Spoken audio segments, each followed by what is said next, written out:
राधा राधा राधा राधा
भक्तन की, श्री वृंदावन धाम की, सतगुरुदेव भगवान की। प्रखर जी, राधे राधे महाराज जी। महाराज जी प्रणाम। महाराज जी, जब हमें गुस्सा आता है, ईर्ष्या होती है या मन दुखी होता है तो सबसे पहले मन में नकारात्मक विचार क्यों? नहीं, हमें पहले बताओ गुस्सा क्यों आता है। गुस्सा तब आता है कामा संजायते क्रोधा, क्रोधा स्मृति विभ्रमा, स्मृति भ्रंशात बुद्धिनाशो बुद्धिनाशात प्रणश्यति। जब हम ये कामना करते हैं कि ये ऐसे चले और वो नहीं चलता, कोई भी हो, तो गुस्सा आ जाता है। हमको ये सोचना है कि मुझे कैसे चलना है। जब मेरा बेटा गलत चल रहा हो तब मुझे कैसे चलना है, मेरी पत्नी जब प्रतिकूल चल रही तो मुझे कैसे चलना है। मुझे क्रोध नहीं लाना, बहुत प्यार से, बड़े गंभीरता से, धैर्यपूर्वक हमें समस्या का समाधान करना चाहिए। क्रोध से समस्या बढ़ती है, ना कि समस्या का समाधान होता है। जब हम गुस्सा करते हैं तब हमारे द्वारा कुछ ऐसा हो जाता है जिससे समाधान होने की जगह और हम फैल जाते हैं, प्रपंच में फंस जाते हैं। तो मुझे लगता है उस समय नाम जप करके हमको अपने अंदर की सोच को ठीक करनी होगी। अगर हम अंदर की सोच को ठीक नहीं कर पाए तो जेल जितनी भरी है वो सब इसी में भरी है, काम में या क्रोध में या व्यभिचार में फंसा या हिंसा में फंसा, चोरी में फंसा, इसी में जेल भरी हुई। गुस्सा नहीं संभली, आगे कुछ गलत कर दिया, जेल भोगना पड़ेगा। तो हमें लगता है हम उस समय अपनी सोच को कंट्रोल कर सके, उसके लिए भगवान का भजन है। भगवान के भजन में बहुत बड़ी सामर्थ्य है, बड़ी सामर्थ्य है। और सामने वाले का परिवर्तन क्रोध से नहीं होता, हमारी नम्रता और विनम्रता और सहनशीलता से होता है। एक बार श्री स्वामी एकनाथ जी महाराज महाराष्ट्र के गंगा स्नान करने गए, तो स्नान करके लौट रहे थे तो ऊपर विधर्मी का महल था, गली के ऊपर। उसने थूक दिया, देखा महात्मा का नहा के जा, तो ऊपर थूक दिया, ऊपर गिरा। वो फिर नहाने गए, वही गली थी, फिर लौटे, फिर थूक दिया, 100 बार थूका। वो 100 बार स्नान करके आए। जब 100 बार स्नान करके आए तो हार गया। वो नीचे उतर के आया और प्रणाम किया और कहा मुझे क्षमा कर दो। तो उनका क्यों भैया? बोले मैंने 100 बार आपके ऊपर थूका, अपराध किया। बोले नहीं, आपने बड़ी कृपा की। एक दिन में 1 बार गंगा स्नान करता था, आपकी कृपा से 100 बार गंगा स्नान हुआ। ये तो आपकी कृपा। वो चरणों में लौट गया और कहा आज के बाद कभी किसी महात्मा के साथ गलती नहीं करेंगे। विनम्रता और धैर्य ने उसको बदल दिया। अगर उसी समय गाली देते तो शायद और थूकता और गुस्सा करता या और विपरीत चला जाता, लेकिन वो कुछ नहीं बोले तो उसका सुधार हो गया। विनम्रता और धैर्य से यदि हम अपनी सोच को कंट्रोल में रखें तो हम किसी का भी सुधार कर सकते हैं। गुस्सा से सुधार नहीं होता, गुस्सा से और हानि हो जाती है, सुधार की गुंजाइश नहीं। जैसे छोटे छोटे बालकों को आप बार बार प्रताड़ित करते रहें तो उनके अंदर आपके प्रति जो अश्रद्धा पैदा होगी, जब वो जवान होंगे तब वो आपका अनादर करेंगे कि ये बहुत दुष्ट हमारे साथ ऐसा ऐसा करता रहा। तो हमें लगता है बच्चों को प्यार से समझाने की कोशिश करें, दुलार से समझाने की कोशिश करें। ज़्यादा क्रोध का प्रयोग ठीक नहीं है। हर जगह क्रोध का प्रयोग करने से हानि ही हो जाती है। क्रोध से आज तक किसी को लाभ नहीं प्राप्त हुआ है। ये विचार करके हम अपनी सोच को भगवान से जोड़ करके, भगवान के नाम से जोड़ करके पवित्र आचरण करें। हाँ, जब सामने वाला क्रोध कर रहा हो तो हमें गंभीरता पूर्वक विचार करना चाहिए कि अब हम क्या उत्तर दें, हम कैसे चलें। अगर उस समय में कुछ समझ में नहीं आ रहा तो हम वहाँ से हट जाएं। थोड़ी देर बाद हमारी बुद्धि काम करने लगेगी, तब हम देख लेंगे अभी बुद्धि काम नहीं कर रही, अभी क्रोधावेश आ रहा है, तो हट जाना चाहिए, सामने से चले जाना चाहिए। दीप शिखा जी हैदराबाद से। राधा वल्लभ श्री। राधे राधे महाराज जी। महाराज जी, वो स्थिति कब आती है जब ये निश्चित हो जाए कि अब हमारा पुनर्जन्म नहीं होगा, होगा तो भी किसी भक्त या धार्मिक स्थल के अंतर्गत ही होगा? जब हमारा संसार का चिंतन छूट जाए, हर श्वास प्रत्येक मिनट भगवान का चिंतन, और कोई चिंतन नहीं, कोई कामना नहीं, सकल कामना हीन जे राम भगति रसलीन, अब काम खत्म हो गया। जब कोई चाह नहीं, कोई चिंता नहीं, कोई मांग नहीं, संसार का चिंतन नहीं, निरंतर भगवान का चिंतन हो रहा है, अब उसका आवागमन खत्म हो गया। वो खुद अनुभव होने लगता है कि अब हमारा काम हो गया। और जब तक नाना प्रकार की चिंताएं, कामनाएं, वासनाएं हैं, तब तक बार बार जन्म, बार बार मरण होता रहेगा। पुनरपि जननम पुनरपि मरणम पुनरपि जननी जठरे शयनम। इसीलिए हमें मानव देह मिला है, हम ये चक्र को मिटा दें, आवागमन के इस चक्र को तोड़ दें भजन के प्रताप से। निरंतर जिसका भजन चलता है वो मुक्त हो जाता है। अनन्य चेता सततम यो माम स्मरति नित्य सहा, तस्याहम सुलभा पार्थ नित्य युक्तस्य योगिना। जो नित्य चित्त भगवान में लगाकर निरंतर चिंतन करता है, भगवान उसके लिए सुलभ हो जाते हैं, और भगवान मिल गए तो आवागमन मुक्त हो गया। विनोद जी छत्तीसगढ़ से। राधे राधे महाराज जी। गुरु जी, मोह माया से ध्यान भंग क्यों नहीं होता? मोह माया से ध्यान भंग तब होगा जब निर्मलता आवे। मलिन मन के कारण वो मन माया की तरफ ही जाता है। मना खष्टान इंद्रियाणी प्रकृति स्थान कर सती। प्रकृति माने माया ही होता है। मन 5 ज्ञानेंद्रियों के साथ माया में तब तक जाता रहेगा जब तक भगवान का नाम और मंत्र आप जाप नहीं करेंगे।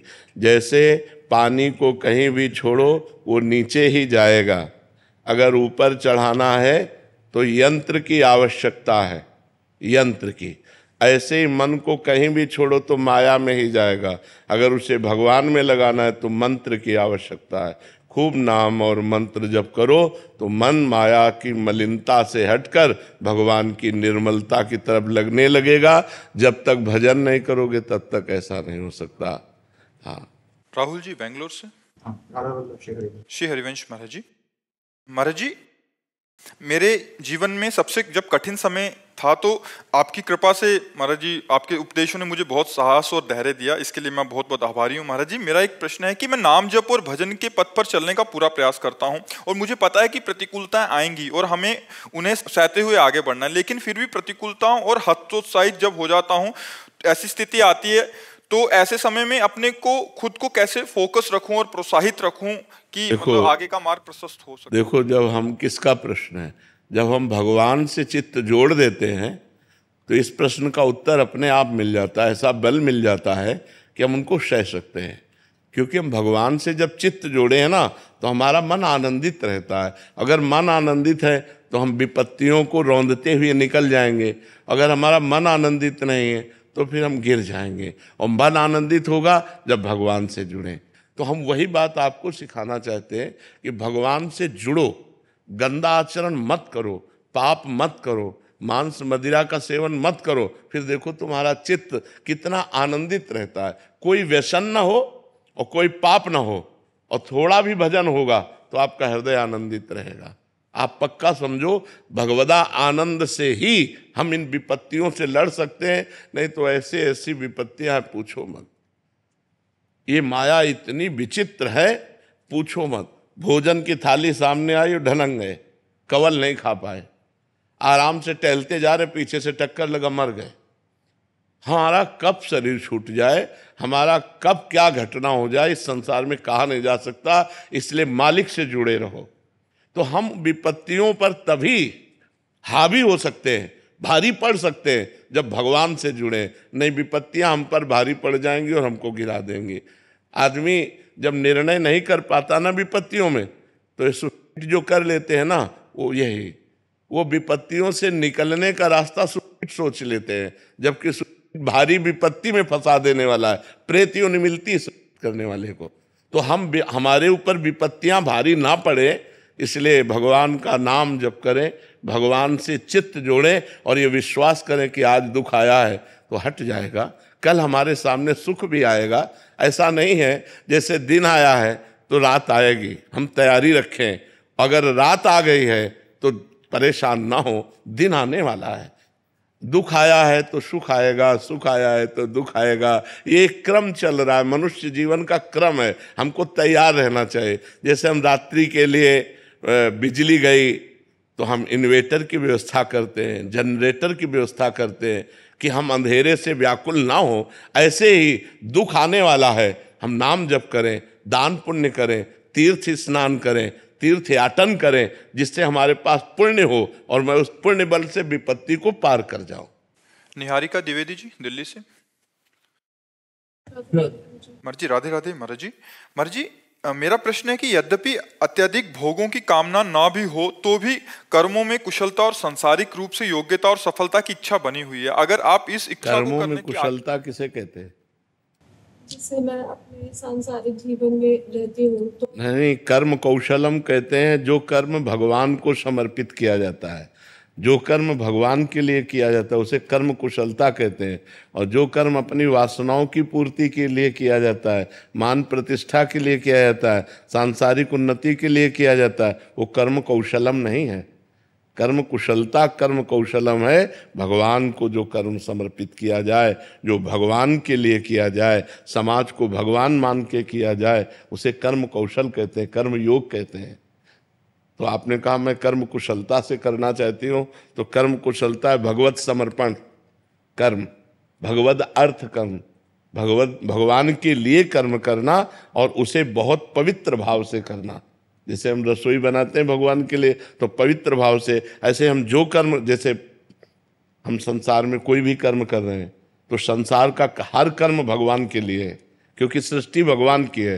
हम उसे भगवान का मान के करते हैं और पवित्र भाव से करते हैं और कर्म समाप्ति पर भगवान को समर्पित कर देते हैं। ये हुआ कर्म योग, कर्म कौशलम, जो भगवत प्राप्ति कराएगा।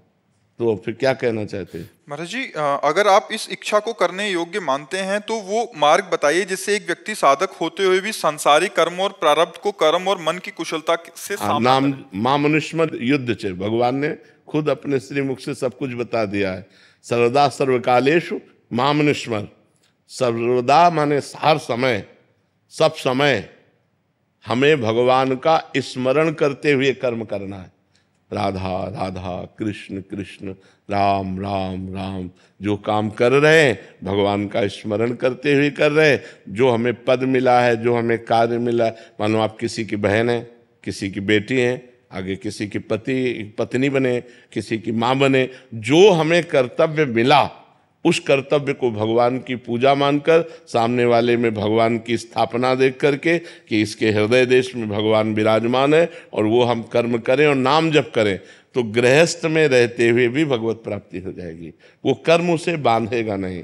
जो कर्म भगवान को समर्पित कर दिया जाता है वो मोक्षगामी होता है, और जो कर्म अपनी वासना के लिए किया जाता है वो बंधन युक्त होता है, वो हमें बार बार जन्म मरण के चक्र में फंसाता है। इसलिए नाम जप करते हुए भगवद अर्थ कर्म किया जाए तो गृहस्थ में रहते हुए भी भगवत प्राप्ति पूर्ण निश्चय है कि उसको प्राप्त हो जाएगी। तनवीर जी चंडीगढ़ से। राधे राधे महाराज जी।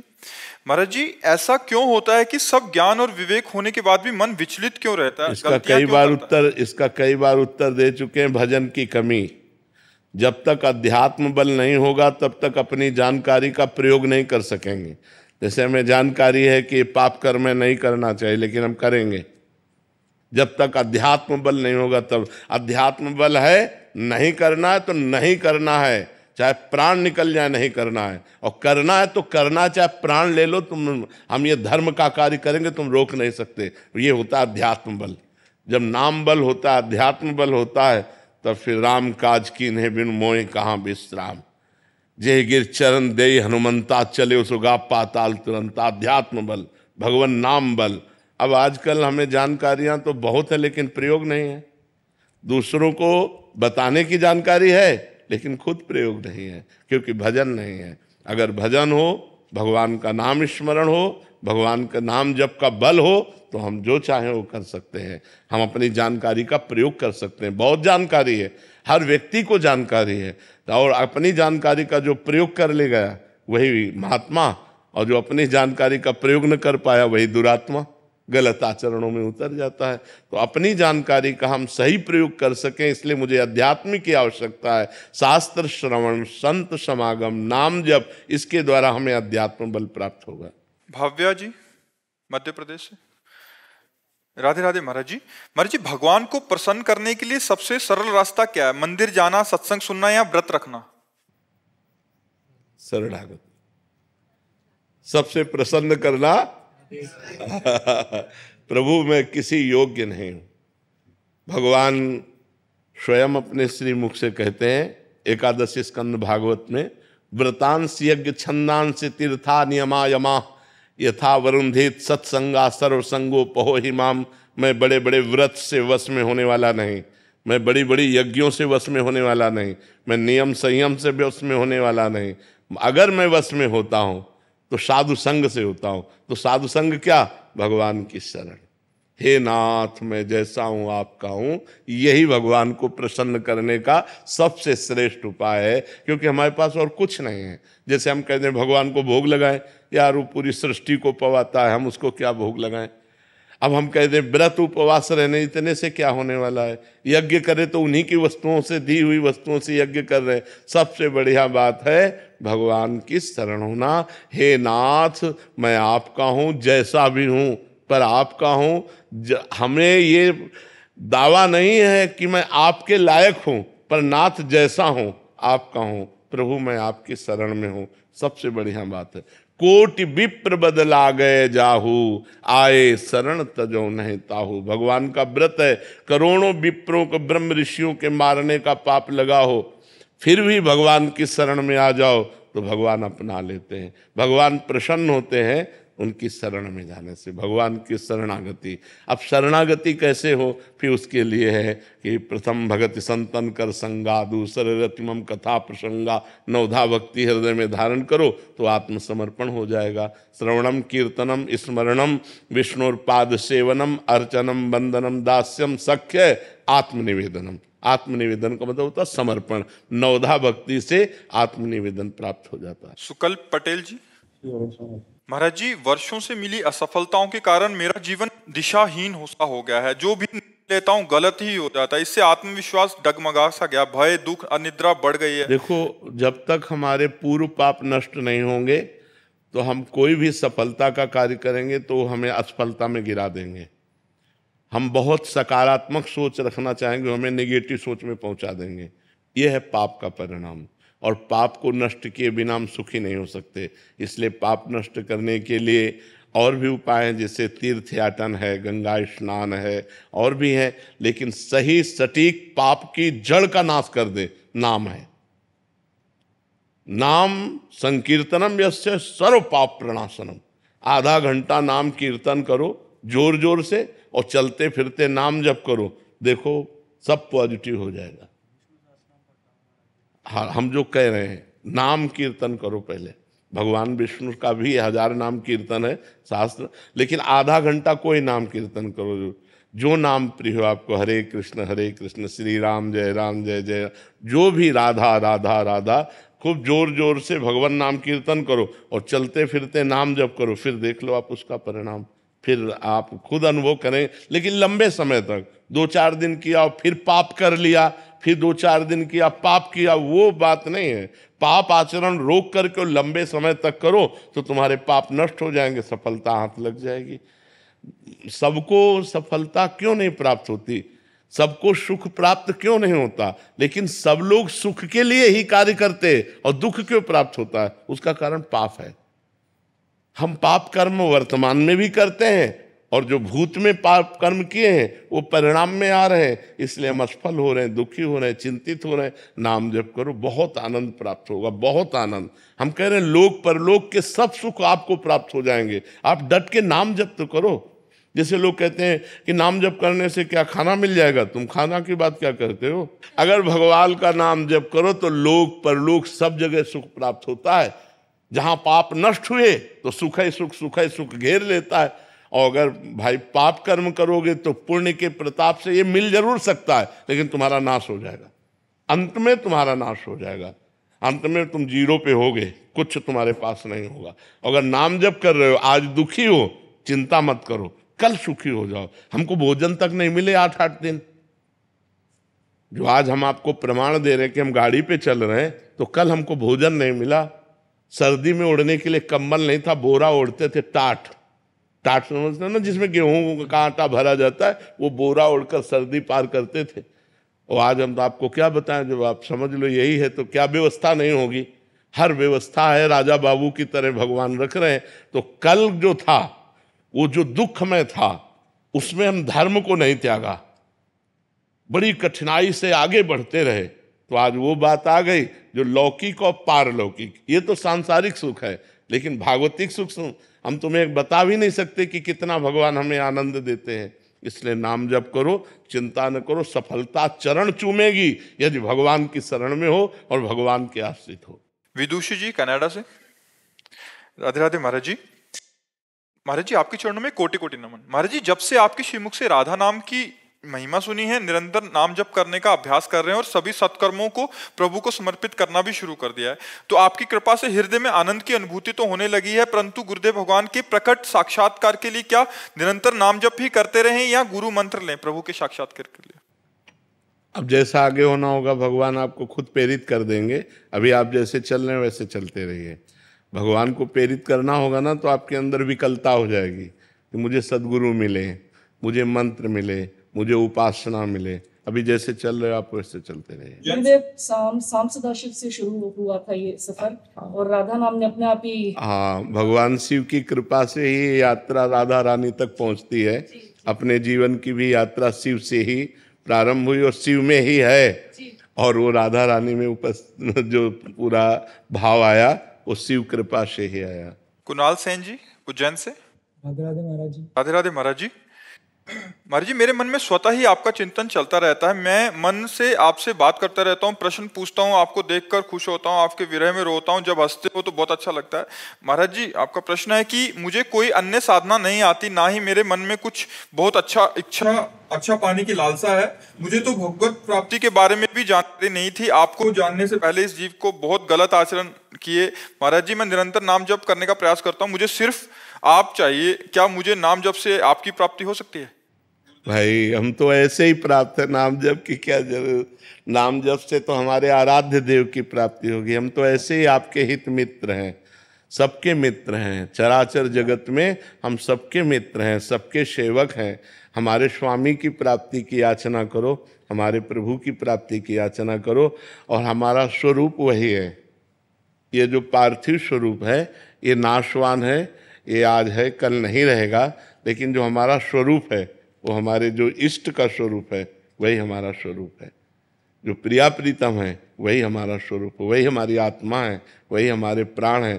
तो अगर वास्तविक हमसे मिलना है तो प्रिया प्रीतम से मिलना है, प्रिया प्रीतम से मिलना ही हमसे मिलना है। समझ पा रहे हैं आप? इसलिए खूब नाम जप करो और प्रिया प्रीतम की प्राप्ति की चाह करो, तो वहीं हम सेवा में मिलेंगे आपको। ये शरीर तो आज है, कल नहीं रहेगा, ये तो नाशवान शरीर है। महाराज जी, मैं राधा रानी का भी नाम लेता हूँ तो आपका स्मरण होता है। हाँ तो बढ़िया है, अगर संत का ध्यान या गुरु का ध्यान आवे तो शास्त्र सम्मत है। ध्यान मूलम गुरु मूर्ति, पूजा मूलम गुरु पदम, मंत्र मूलम गुरु वाक्यम, मोक्ष मूलम गुरु कृपा। इसमें कोई निषेधात्मक बात नहीं है, ये सकारात्मक बात है। आप इसे जरूर करते रहिए। महाराज जी, आपने बोला प्रिया प्रीतम से मिलना ही हमारा मिलना है, तो आपसे मिलना प्रिया प्रीतम से मिलने के लिए ही होगा। हमसे वही मिलेगा जो वास्तविक मिलना कहा जाता है। ऐसे बैठना और चले जाना बात अलग है। जैसे वो बच्चा कहता है हर समय आप हमारे ध्यान में रहते हो, तो हाँ मतलब यह मिलने का संकेत है कि विशुद्ध कृपा भगवान की है। अब मैं भा भरोसा हनुमंता, बिनु हरि कृपा मिले नहीं संता। अगर संत चिंतन चल रहा है तो जो हमारे अंदर चल रहा है वही उसके अंदर चलने लगेगा, ऑटोमेटिक चलने लगेगा। क्योंकि हाँ, बिना साधन के, क्योंकि वो ध्यान कर रहा है ना हमारा, तो जो हमारे ध्यान का विषय उसके हृदय में आ जाएगा। ये बहुत बड़ी बात है।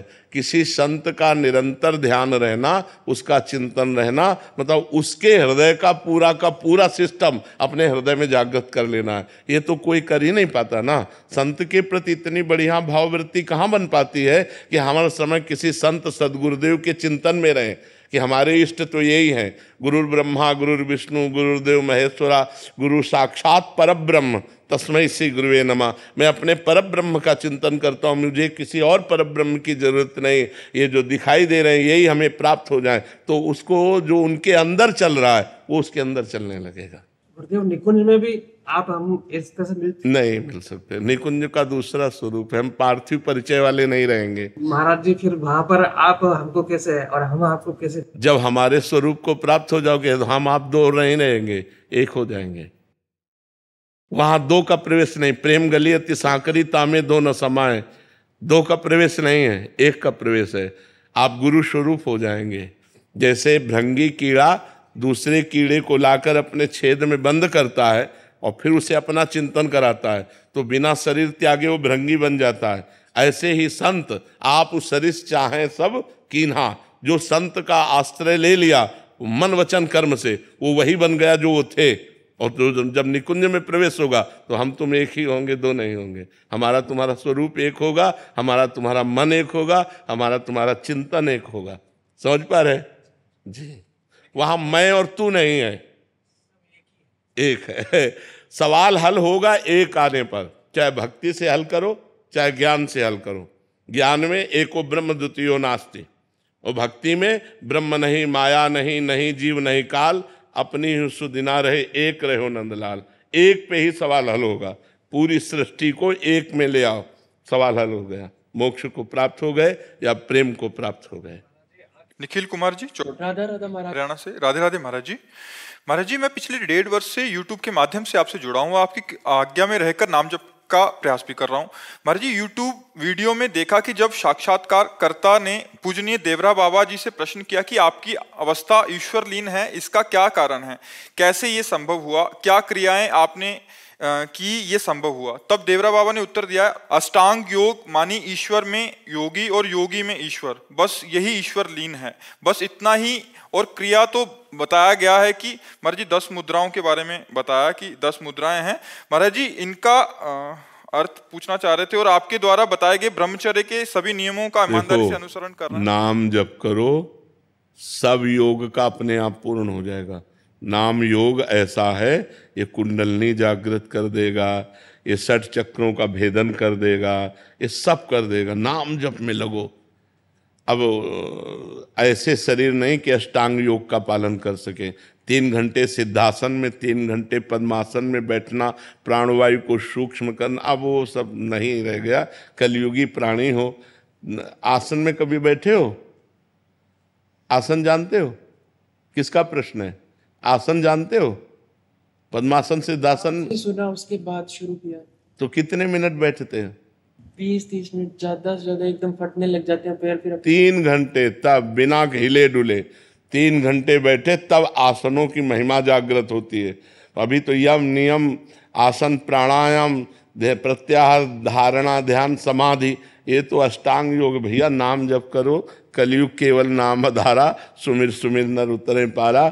बाबा सिद्ध पुरुष थे अष्टांग योग के, देवराह बाबा अष्टांग योग के सिद्ध पुरुष थे।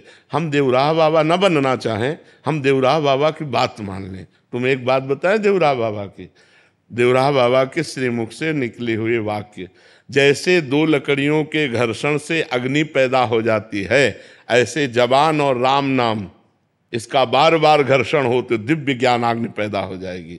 देवराह बाबा के वचन थे कि राम राम राम राम राम राम, तो दिव्य ज्ञानाग्नि पैदा हो, ज्ञान पैदा हो गया और उसी से मोक्ष प्राप्त हो जाता है। नाम जप करो बच्चा, जितना अधिक से अधिक नाम जप करोगे उतने सदगति होगी। कलयुग केवल नाम आधारा, सुमिर सुमिर नर उतरे पारा। महाराज जी, सेवा मार्ग में संग दोष का डर रहता है और भजन मार्ग एकांतिक बहुत कठिन है, तो उसमें क्या? हाँ, सेवा को भगवान में समर्पित करते हुए कंचन कामिनी कीर्ति 3 से बच जाए तो फिर सेवा सिद्ध हो जाएगी, नहीं तो भ्रष्ट हो जाता है।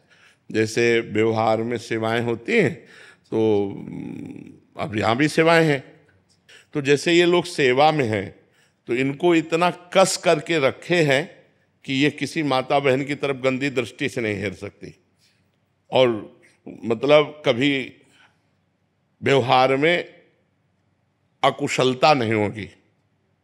वो गुरु कृपा से इतना कस के रहे। अब अगर यही स्वतंत्र हो जाएं तो ये भ्रष्ट हो जाएंगे। तो हमें लगता है व्यवहार में यदि हम बच सकते हैं तो अपने ऊपर कुछ कड़े शासन मतलब रखना चाहिए कि जैसे किसी माता बहन से बात करनी है तो किसी को बीच में डाल के, कंचन कामिनी और कीर्ति, इन तीनों से हमको बचना है। कोई प्रणाम कर रहा है तो साधु वेश को प्रणाम कर रहा है, साधु वेश गुरु जी का है, आचार्य का, हमारा थोड़ी है, तो प्रणाम गुरु और आचार्य को गया। और जो रुपया आता है वो संत सेवा भगवान के लिए, मैं नौकर हूँ स्वामी नहीं हूँ, जितना मतलब रखना। इसके बाद साधु अपनी स्वतंत्रता में रहे, नहीं तो भ्रष्ट हो जाएगा। क्योंकि आज चरित्रहीनता का बोलबाला है, चरित्रहीनता बढ़ती चली जा रही है। अगर चरित्रहीन हो गया तो फिर क्या रह गया? चरित्रहीनता नहीं होनी चाहिए किसी में भी, साधु में क्या, किसी में भी चरित्रहीनता नहीं होनी चाहिए। अगर चरित्रहीन हो तो पुरुष ही नहीं हो तो भ्रष्ट आदमी है। तो ये चीजें अपने व्यवहार में बहुत बचने की, क्योंकि व्यवहार में हमें सबसे मिलना होता है। अब जैसे सत्संग में है, ऐसे कोई किसी साधु की निंदा करने लगते तो हम फिर उसको डांटते हैं, सत्संग सुनो, सत्संग सुन के निकलो, दूर जाओ, अपने साधन में तुम लगो, साधु को भजन करने दो। वहां जाकर तुम्हें पैर पकड़ने की जरूरत क्या है? वहां जाके तुम्हें एकांत में मिलने की जरूरत क्या है? वहां जाके उसे भ्रष्ट करने की जरूरत क्या है? तुम सत्संग सुनो और दूरी बनाओ, और तुम अपने घर में भजन करो, अपनी कुटिया में भजन करे। जब सत्संग सुनने गए तो केवल सत्संग सुनो, साधु से मतलब नहीं रखना, साधु की वाणी से मतलब रखो, उसकी आज्ञा का पालन करो, कल्याण हो जाएगा। तो अपने को बहुत बच के चलना है। कलयुग है, हर चीज माया परोसेगी, पर अपने को बहुत सावधानी पूर्वक चलना है, तो ही बच सकते, नहीं तो बहुत कठिन है। बहुत गुरुजनों के शासन में रहे, साधु मंडली में रहे, और अगर कहीं एकांतिक ऐसी सेवा हो तो अपने को बचा के रखे। ये हमारा दुर्भाग्य होगा कि अगर हम ऐसे कदम रख देते, बिल्कुल नहीं। और 1 मिनट में गेम बदल जाएगा, 1 मिनट में आप फंस जाएंगे, 1 मिनट में गेम बदल जाता है। इसलिए बहुत जीवन भर इस बात से बिल्कुल ऐसे जीवन भर सतर्क। जैसे मृत्यु को देखने पर आदमी भयभीत होता है ना, ऐसे साधु को साक्षात मृत्यु मूर्तिमान समझना चाहिए स्त्री संभोग के समय में। नहीं, बिल्कुल नहीं। साधु हर बात खूब मौज से खाओ पियो मस्त घूमो, बस कंचन की याचना मत करो, कामिनी का संग मत होने दो, कीर्ति को स्वीकार मत करो, भगवत प्राप्त घूम रहे हो, जीवित भगवत प्राप्त हो, जीवन मुक्त हो। पर यही 3 बातें हैं, इन्हीं से बच जाना है। मनीष श्रीवास्तव जी, अमेरिका से। राधे राधे। राधे राधे महाराज जी। महाराज जी आपके चरणों में कोटि कोटि प्रणाम। महाराज जी मैं पिछले 22 वर्षों से अमेरिका में रह रहा हूँ और मूल रूप से वाराणसी का हूँ। मैंने भौतिक रूप में अपने जीवन काल में लगभग सब कुछ हासिल कर लिया, एक अच्छा कैरियर, पैसा, स्थिरता, समाज में सम्मान, फिर भी एक खालीपन सा है। महाराज जी मैं स्पष्टता जानना चाहता हूँ कि मेरे वर्तमान भागवतिक स्थिति को देखते हुए जैसे कि मैं अभी हूँ, क्या मुझे भी भगवत प्राप्ति हो सकती है? क्योंकि मैंने मन ही मन ये निष्कर्ष निकाल लिया है कि इस जीवन में मेरे लिए भगवत प्राप्ति संभव नहीं है। मेरा स्वभाव ऐसा है कि चीजों को अच्छी तरह से समझता हूँ, निर्णय भावनाओं से नहीं। पहले तो ये धारणा हटाओ, नहीं कभी नहीं होगी भगवत प्राप्ति। पहले धारणा हटाओ कि मुझे भगवत प्राप्ति नहीं हो सकती, ऐसा कभी नहीं सोचते। हमें ये सोचना मैं भगवत प्राप्ति के योग्य नहीं हूँ, लेकिन भगवान की कृपा से मुझे भी भगवत प्राप्ति हो सके। अगर मैं पतित हूँ तो भगवान का नाम पतित पावन है, मैं दीन हूँ तो भगवान दीनानाथ है, मैं कितना भी नीच हूँ तो सर्वश्रेष्ठ है, मैं अनाथ हूँ तो नाथों के स्वामी हैं। हमारा भगवान का संबंध है। मैं भगवान के योग्य नहीं हूँ, लेकिन भगवान को प्राप्त कर सकता हूँ क्योंकि भगवान का अंश हूँ। ममैवांशो जीवलोके जीव भूता सनातना। जब हम पहले ही निश्चय कर लेंगे कि मुझे भगवत प्राप्ति नहीं होगी तो नहीं होगी। हम निश्चय करते हैं कि मुझे भगवत प्राप्ति होगी होगी होगी क्योंकि मैं भगवान का बच्चा हूँ, मैं भगवान का अंश हूँ। हाँ, मैं भगवत प्राप्ति योग्य नहीं हूँ, भगवान की कृपा से होगी। मैं प्रयास करूंगा, नाम जप करूंगा, अच्छे आचरण करूंगा, दूसरों को सुख पहुंचाऊंगा और भगवान से रो रो के प्रार्थना करूंगा कि मेरे पापों को नाश करके मुझे भगवत प्राप्ति कराइए। तो क्यों नहीं हो जाएगी? ऐसी धारणा नहीं रखनी चाहिए, कमजोर धारणा नहीं रखनी चाहिए, निगेटिव भाव नहीं रखना चाहिए। हर समय हमें पॉजिटिव भावों का पोषण करना चाहिए। निगेटिव भाव क्यों रखें? जब वो घोर वैश्यागामी पापी को भी मिल सकते हैं तो मुझे क्यों नहीं मिल सकते? पर हम मिलना चाहें, हम भगवान की प्राप्ति करना चाहें। ऐसे ये कह रहे हैं कि मैं किसी भी चीज को लॉजिक से समझता हूँ, पिछले इतिहास से समझता हूँ, तो मतलब मेरे को थोड़ा सा क्या लॉजिक तुम्हें चाहिए?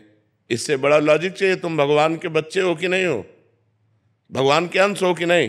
तो बाप से मिलने के लिए कौन सी हमको क्रेडिट की जरूरत है, कौन से हमें सद्गुणों की जरूरत है? हमारे बाप है, भगवान हमारे बाप हैं, है ना? सबके बाप, भगवान सबके पिता हैं, क्योंकि हम सब उनके बच्चे हैं। तो हम क्यों नहीं भगवान से मिल सकते? हम नीच हैं तो उन्हीं की माया में तो नीच बने हैं। अगर हम गिरे हुए व्यक्ति हैं, बहुत दूषित हैं, तो उन्हीं की माया से, अपने बाप की माया से तो गिरे हुए हैं। हम क्यों नहीं मिल सकते? हमारा दावा है। हमारे प्रभु, जैसे प्रभु गीता में कहते हैं ममैवांशो, तू मेरा अंश है, ऐसे हम ठसक से कहते हैं कि भगवान मेरे हैं। क्यों नहीं मिलेंगे? लॉजिक हमारा बनता है कि नहीं बनता? क्यों? ये लॉजिक से अलग है। महाराज मुझे लगता है कि इस जन्म में नहीं हो पाएगा, हमको 1000 जन्म लेना पड़ेगा। तो क्या तो 1000 जन्म ही लेना पड़ेगा तुम्हें हम पक्का कह रहे हैं 1000 जन्म लेना पड़ेगा। हम इसी जन्म में प्राप्त करेंगे। भगवान के लिए ऐसा क्यों नहीं सोचता? मनुष्य जन्म 1000 जन्म ही मुझे मिलेंगे, बार बार गारंटी है? विचार करके देखो, बहुत दुर्लभ है मनुष्य शरीर, एक बार मिला है, अब अगली बार हम सुअर कुत्ता बनेंगे, क्या बनेंगे, क्या भरोसा उसमें हम भजन कर लेंगे? अरे हम इसी जन्म में भगवत प्राप्ति करेंगे। जैसे तुमने प्रयास किया विदेश में रहकर सफलताएं प्राप्त की, ऐसे ही ये सफलता के लिए सोचो। मैं हर समय राम राम जपूंगा, कृष्ण कृष्ण जपूंगा, राधा राधा जपूंगा और मेरी श्वास छूट गई तो मुझे भगवत प्राप्ति हो जाएगी। निराश क्यों होते हो? निराश नहीं होना, उदास नहीं होना, हताश नहीं होना। भगवान हमारे कोई गैर थोड़ी है। भगवान हमारे, हमको क्यों नहीं मिलेंगे? 1000 जन्म तक के सोच लोगे तो देखो, हमको एक सिद्ध संत ने बताया था। हम उस समय 16-17 वर्ष की अवस्था के थे, हम बचपन से घर से निकले 13 वर्ष की अवस्था से। उनका नाम सिद्ध बाल योगी था। वो गंगा किनारे ही रेती पे रहते थे। तो जब उनसे मिले, रात्रि में मिलने का अवसर मिला, तो उन्होंने पहली बात कही, हमने अपनी डायरी में लिख रखी थी कि बेटा, जो बनना है वो सोचो, जैसा बनना है वैसा सोचो, जैसा सोचोगे वैसा बन जाओगे। बस हम संतों की बात पकड़े थे, बड़े बड़े महापुरुषों की बातों को डायरी में अपने लिख लेते, तो बार बार रोज पाठ की तरह, जैसा बनना है वैसा सोचो, जैसा सोचोगे वैसा बन जाओगे। तो जैसे तुमने सोच लिया 1000 जन्म में भगवत प्राप्ति नहीं होगी, गारंटी देता हूं नहीं होगी। अगर सोच लिया कि इसी जन्म में होंगी, तो हम कहते हैं बहुत बहुत एक जन्म और खसक जाएगा। लेकिन हमारा नियम प्रण वो हमको एक जन्म बहुत, वो मान लो हमसे चूक हो गई तो अगले जन्म में पक्का मनुष्य बनेंगे और भगवत प्राप्ति हो जाएगी। हम लंबा क्यों खींचे कि 1000 जन्म हमको मनुष्य शरीर मिलेगा, गारंटी कौन है? कोई गारंटी दे सकता है? पता नहीं नाली का कीड़ा बने, पता नहीं क्या बने क्या ना बने, ऐसी बातें नहीं सोचते। पॉजिटिव सोचो, निगेटिव मत सोचो। भगवान हमारे अंशी हैं, हमारे पिता हैं, हमारे स्वामी, वो मिलेंगे क्यों नहीं यार? कोई गैर है क्या? भगवान को यही तो हम माया का प्रभाव बन गया कि स्त्री पुत्र परिवार शरीर अपना लगता है, भगवान पराये लगते हैं, जबकि भगवान अपने हैं वास्तविक। हम अगर स्त्री से भी प्यार करते हैं तो भगवान से प्यार करते हैं, क्योंकि उसके अंदर भगवान है, इसलिए वो हमें प्यारी लगती है। और उसी स्त्री के शरीर से भगवान हट जाए, अंतर ध्यान हो जाए, तो हम वही प्यारा शरीर जिसको हम प्यार करते थे उसी को आग लगा देते हैं। तो हम कहीं ना कहीं भगवान का ही तो आदर करते हैं। तो हमें मानना चाहिए कि हमारे भगवान प्रीतम है, ठीक है, निगेटिव भाव नहीं रखते। महाराज जी एक प्रश्न था महाराज जी, जिस समय ऐसा कष्टपूर्ण बाहरी व्यवहार में महाराज जी आपका जीवन था महाराज जी, उस समय भी तो आप भजन करते थे। तो उस समय ज्यादा करते थे, उस समय ज्यादा इसलिए करते थे, अब जैसे सुबह से हम लगे तुम्हें समझाने में, उस समय समझाने उस समय केवल भजन था, किसी से मिलना जुलना नहीं, किसी से बातचीत नहीं, रात दिन भजन था। अब तो भजन का विभाग भी हो गया कि भाई 2 घंटे एकांतिक होगा, ये होगा वो होगा। उस समय कोई विभाग नहीं था, केवल भजन था। ना भोजन की व्यवस्था है, ना रहने की व्यवस्था है, रात दिन गंगा किनारे भगवान के भजन में लगे। उस समय भगवान ने ऐसा विधान क्यों नहीं किया आपके लिए? हाँ, भगवान ने उस समय विधान इसलिए नहीं किया कि जब मटकी पक्की हो जाए और फिर पानी डालो तो पानी ठंडा करके पिला देगी, और अगर कच्ची मटकी में पानी डाल दिया तो फैल जाएगी।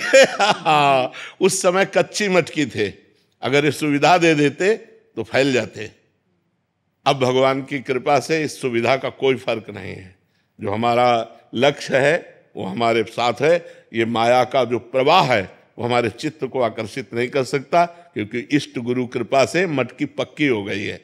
तो भगवान ने ऐसी कृपा की कि बिल्कुल संभाल करके ऐसे लाए, और जब ये दिया तब भोगने लायक नहीं रखा।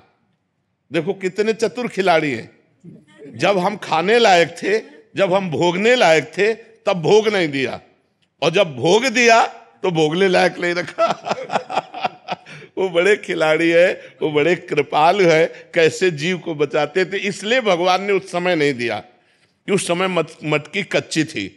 अगर विषय रूपी पानी डाल दिया जाता तो फैल सकती थी। आज मटकी पक्की कर दी और फिर उसमें भर दिया, तो अब वो ठंडा जल दूसरों को सुख प्रदान कर रहा है। मटकी स्वयं सुरक्षित है और दूसरों की प्यास बुझा रही है। इसलिए ऐसा भगवान ने किया। पर जी आपको लगता नहीं कि अब ठीक होते, स्वस्थ होते तो हम अच्छे से? नहीं, इन इच्छाओं का सबका नाश हो जाता है। भजन का यही फल होता है। जब आनंद मिलता है, भगवदानंद, तो ये सब गंदी बातें, सब संसार के सुख, ये सब अच्छे नहीं लगते, अपने आप अच्छे नहीं लगते। नहीं तो फिर भगवदानंद का मतलब क्या रहा? जैसे भुने हुए चने को कहीं भी बो दो, कभी अंकुरण नहीं हो सकता। ऐसे ऊसर बरसई तृण नहीं जामा, संत हृदय जिम उपज न कामा। वही संत है जिसके हृदय में कोई कामना न उपजे कि आज हम ये खाएं, आज ये देखें, आज ये भोगने, ये सब इच्छाएं नहीं रह गई। बस निरंतर भगवान जैसे चला रहे हैं, सत्कर्म होता रहे, कोई गलती ना हमसे होने पावे, भगवान का विस्मरण ना हो। बस यही एक कामना है कि कभी भगवान को भूलूं नहीं। बिसरी हो ना बिसारी हो, यही दान मोहि देव, श्री हरिवंश के लाडिले मोहि अपनी कर लियो। मैं आपको न भूलूं और प्रभु आप मुझे न भूले, मैं आपका दास हूँ। इतनी बात है, और कोई इच्छा नहीं रह गई। महाराज जी जैसे आपने बोला कि कोई गलती ना हो, तो अभी भी थोड़ा भय रहता है? हाँ, भय रहता है, अब भी भय रहता है। ये तो मरने तक रहेगा। एक वैश्या थी, तो एक संत भिक्षा मांग के निकलते थे, तो उसने मनोरंजन में कहा कि बाबा तुम्हारी दाढ़ी पवित्र कि मेरे बकरे की दाढ़ी पवित्र? वो कुछ नहीं बोले। 2 साल बाद जब उस मरण सैया पर लेटे हुए थे, बोले उस वैश्या को बुलाओ। बुलाया, कहा बेटा मेरी दाढ़ी अच्छी। तो बोले बाबा ये बात उस समय क्यों नहीं कही? बोले इसलिए नहीं कही कि कभी कुछ हो सकता है, आज मैं मरने जा रहा हूं, अब कुछ नहीं हो सकता, इसलिए दाढ़ी मेरी पवित्र है। तो देखो माया बड़ी बलवान है,